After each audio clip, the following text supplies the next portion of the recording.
సందర్భంగా మహేశ్వరం నియోజకవర్గం RK Puram division BRS అధ్యక్షుడు పెండల నగేష్ ఆధ్వర్యంలో బీఆర్ఎస్ జెండాను ఎగురవేశారు.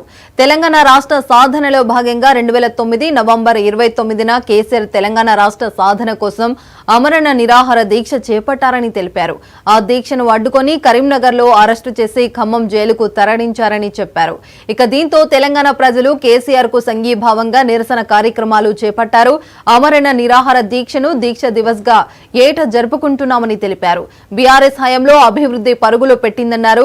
కాంగ్రెస్ ప్రభుత్వంలో పాలన కుంటుపడుతుందని విమర్శించారు పెండ్యాల నగేష్. ఇక ఎన్నికల హామీలను నెరవేర్చకుండా ప్రజలను మోసం చేసి విజయోత్సవాలు జరుపుకోవడం సరికాదని అన్నారు.